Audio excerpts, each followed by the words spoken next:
Hi, welcome back to Meta Rolls TV, where the underground meets the playground. I'm Jeff Rappaport. I'm Matt Gibbons, and I wipe till Brown leaves town.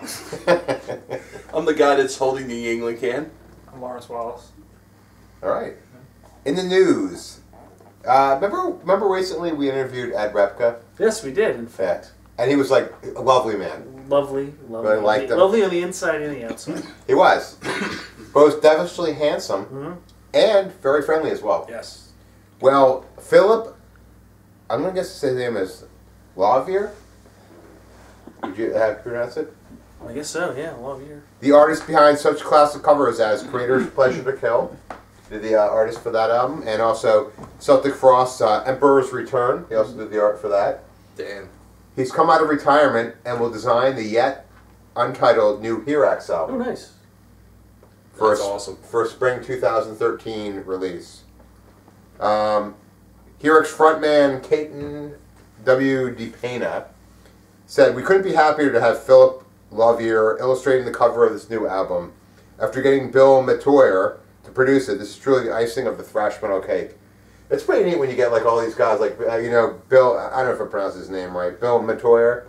Yeah, but he did a lot of awesome like classic albums from back in the '80s, especially for Metal Blade. Yeah, and to me, he was almost like the house guy for Metal Blade. It seemed like he did a lot of Metal Blade albums. And we don't mean yes. house music. It was also weird too because I believe during back that like the late '80s to like early '90s, he might have done some Christian thrash bands too. If you ever heard bands like Deliverance. Oh, he produced Deliverance, really? Yes, yeah, if you look him up, you'll see how many albums he did. He was like he was a mainstay like in the '80s and '90s. He did a lot of stuff.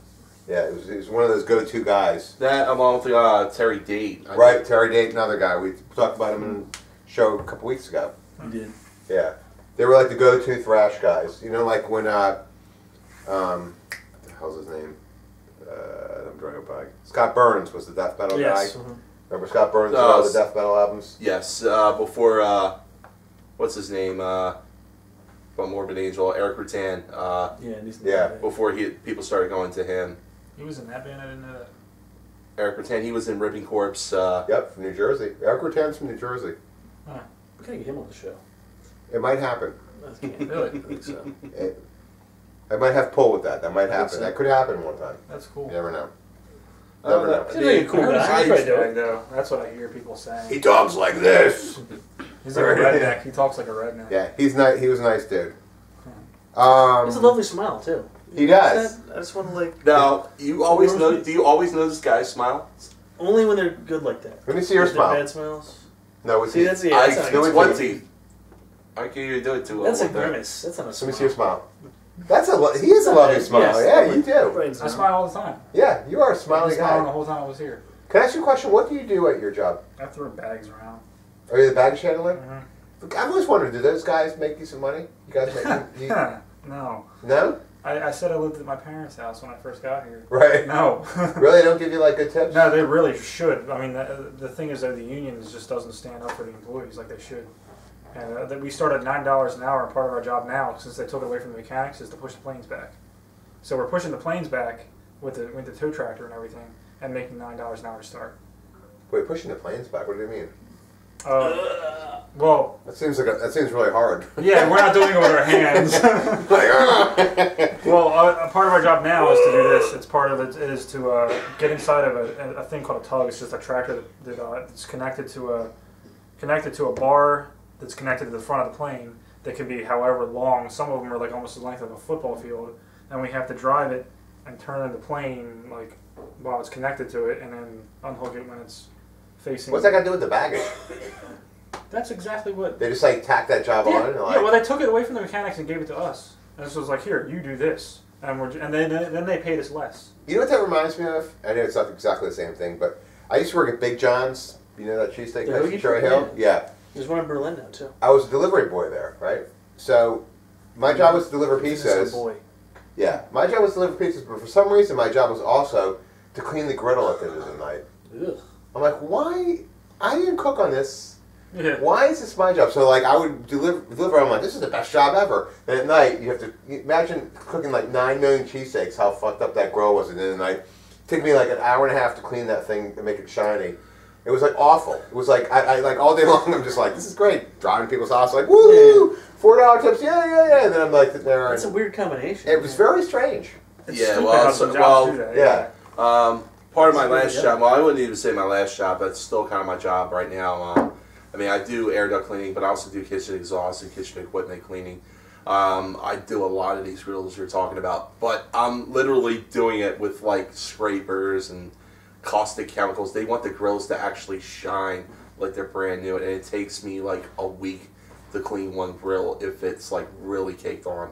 I worked at a summer camp, and where we cooked for like 400 children, and I would clean those grills, and it was crazy. I mean, it was like so hard to get those things clean. So much food was on there. That, I mean, caustic chemicals and the stuff that we used at my job, it was like literally so caustic that apparently one of the guys I was working with one time actually decided he wasn't going to wear like a mask, and he was breathing in the spray cleaner, and apparently he got a nosebleed the next day from like literally breathing it in. I'm like, I decided to just either wear a mask, wear a respirator. I'm kind of used to it in a way, but if something like that ever happened to me, I would have been like, yo, I'm suing the place, because I'm also working with caustic chemicals. And then also, sometimes when you're dealing with caustic chemicals, it's a Hirax, Yes. right? So that Yeah, of course. they call it a Hirax, I believe. So we're bringing it back to We're actually, Yes. it's very funny you're mentioning Hirax. The first time I actually got exposed to them is when I was younger. I used to go to They this one. exposed themselves to you when you were married? Oh yes, in Arley. I went to actually go. I was really heavily into the Metal Massacre tapes that came up around the time. I listened to the one song that was, I can't remember which Metal Massacre it was. It was either 5 or 6. And I heard the one song, I can't remember the name of it, but it was just so weird to hear like a thrash beat and have a guy that just sings like, he sounded pretty close to the guy from Ancient Steel. right. So, Yeah, I like Hirax. My story with Katon DWDPnet is I like the guy. I like Hirax, but my issue was he did a major Facebook file with me. He Facebook followed me big time. We were friends on Facebook, and he kept doing something which I really dislike, and that is Pimping his shit? No, nothing wrong with pimping your shit, 'cause especially, I always tell bands too, listen to me bands, put anything you want on the Metal Rules pages. Don't pimp your band shit on my home page, on my Jeff Rapport page. That's where I pimp my stuff and friends talk. You know, you guys can write on there, but don't put your band stuff on there. Put it on the Metal Rules page, okay?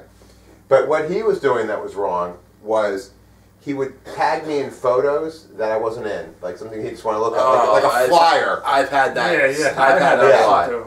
It drives me crazy.